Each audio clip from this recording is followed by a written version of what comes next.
France's entry into the Indo-Pacific with assistance from the Quad nations has sent Jinping into a state of shock, and now the CCP seems clueless on how to handle the European power. Of late, France has shown active interest in the Pacific Islands region, the East China Sea and the Indian Ocean region. Macron's Indo-Pacific campaign has been triggered by a diplomatic tussle with China over New Caledonia, a French overseas territory which China wants to gobble up. Xi Jinping has therefore decided to abandon wolf warrior diplomacy in France's case. On the contrary, Xi has made a desperate bid to appease the French president. The Chinese president called up his French counterpart and tried to reinvigorate Sino-French relations.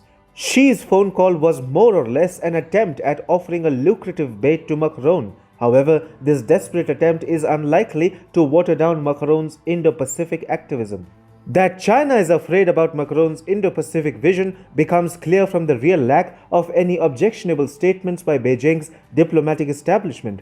Generally, Chinese diplomats use unparliamentary language if Chinese hegemony is challenged. In France's case, Xi went as far as stressing that Paris and Beijing should promote China-France contributions in the research and development of vaccines, support to the World Health Organization, and aid for underdeveloped countries. In an even bigger offer, Xi said that the Chinese market is always open to France. The Chinese president also expressed hope that the two sides will create a favorable environment for enhancing bilateral business. Finally, Xi also seemed to suggest that he accepts Macron's enhanced standing within the European Union. Xi told his French counterpart that Beijing is willing to enhance cooperation with European countries and voice support for multilateralism. He also vowed to work with Europe in critical issues like climate change and the public health sector. Now, why is Xi discussing Sino-European relations with Macron? It seems to suggest that the Chinese president understands that Angela Merkel, Germany's chancellor and the de facto EU leader, is going to retire from active politics next year. Macron, on the other hand, is becoming increasingly popular within France and the EU. After Merkel's retirement, Macron will emerge as the tallest EU leader. So, Xi is actually trying to flatter Macron about his enhanced standing within the EU. The Chinese president hopes that by admitting Macron's enhanced stature, he will be able to secure France's goodwill. Xi has clearly been overwhelmed by France's sudden push in the Indo-Pacific. France is proving to be the best friend of the Quad, an informal strategic forum to contain China, comprising the US, India, Australia and Japan.